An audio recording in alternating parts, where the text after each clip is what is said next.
So guys, we're here in something Korean cafes. Guys, come and join us. Hi, Miss! Ako naman kasi kumain ako, ikaw di ka kumain. Hindi nga kumain. O, diba? Something Korean cafe. Very cutesy, ha? We are hiring. Mag-a-apply pa lang, hindi ba nakaka-apply? Hiring po kayo.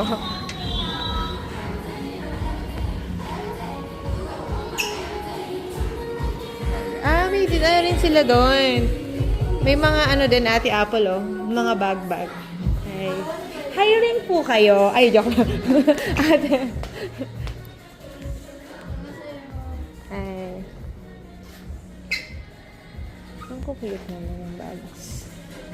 2021. So, may konting pa-tour tayo ng konti. So, dito naman sa area na to, ito yung mga paglulutuan mo nung mga noodles na pwede mong kunin dito sa side. So, marami nga siyang flavor. Mamimili ka na lang. After mong mamili, then prepare mo, tapos maupo ka na and eat. So, now, let me show you their menu. Marami nga rin kayong mga options dito sa cafe. So, kung maka-Korean ka, alam mo yung mga yan. Ako kasi talaga, hindi ako ganun ka-knowledgeable sa Korean dishes. Saktuhan lang. Yung tipo pag niyaya ka na, uy, tara, Sel, sanggip tayo. Yung mga ganun, yung mga unlimited pork, unlimited beef, yung mga ganyan. Eh, syempre, diretso na tayo dyan. Unli yan eh, diba? So, ayan nga yung menu, parang nakikrave ako sa coffee. Mukhang masarap. So, let's order na. Tapos, eto, kimbap. Kimbap. Tapos, Ano po? Spam? spam. Ay, di nila ako mag-spam. Ito Toklog to, diba? or tapos. Ito sa'yo. Wait lang. Siguro ito lang. Tapa. Tapa, tsaka isang sausage. Hindi mo order siya, no? Eto nga yung in-order natin. Iced Cadbury Coffee Mocha. That's for me.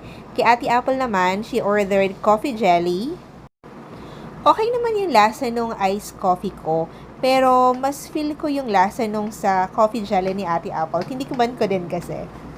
So, eto nga pala yung in-order ko. Wogyupsal Daeopbap. Tama ba yung pronounce ko, guys? Correct me naman. Tapos, eto, kimbap spam.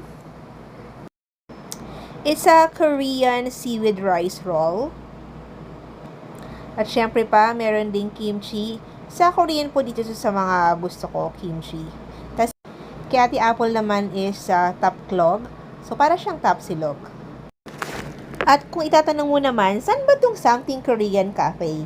Dito nga yan located sa Eton Centris branch, dito sa Quezon City. Ano naman ginagawa namin dito sa Quezon City? Well, hindi naman to paggagala talaga. Nagkataon lang talaga na nag-renew ako ngayon ng PRC license ko for my real estate. So, sa mga naghahanap dyan ng mga bahay, property, lupa, kung saan mang lupalop ng mundo, eme. So, dito lang muna tayo sa Pilipinas, ha? So, kung naghahanap kayo ng license agent, andito lang po ako. I-message nyo na ako. So, ayan. But for now, yung vlog natin is all about dito sa cafe. So, yung sa coffee, okay naman siya. Mas gusto ko lang talaga yung coffee ni Ate Apple. Para sa makasing coffee. I love coffee naman din talaga. Kung sa kimbap spam naman, for me, ayos lang siya. Hindi ko masasabi na, oh my gosh, this is my favorite, pabalik-balikan ko. Sakto lang. Tapos, yung, syempre, rice meals naman namin, normal lang din na rice meal Korean. Sabi ko nga sa inyo kasi, hindi talaga ako ganun kabaliw na baliw sa mga Korean food. Pero, hindi naman siya yung turn up na, ay gosh, sayang talaga ang pera. Sana hindi na lang kami kumain dito. Hindi naman siya ganun so far. At saka, gusto ko rin naman yung maka-experience tayo ng iba't ibang dish sometimes, 'di ba? Hindi naman tayo puro Filipino food lang ang kinakain araw-araw o kaya puro Japanese food. I love Japanese food, I have to say. Italian, gusto ko din. Ano pa ba? Spanish, okay din siya. Mexican food, okay din siya. Ano ba? Lahat na ba? Sige, lahat na natin ng dish. Gusto ko lahat. Pero kidding aside, ang sarap din naman kasi talagang mag-explore.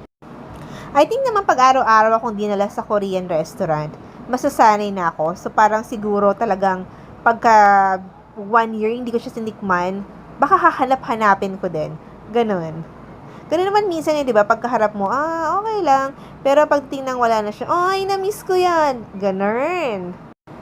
So, ayan, papakita ko nga sa inyo. Sa part na to ng pagkain namin, eto na yung time na makiki-epal ako sa coffee jelly ni Ate Apple.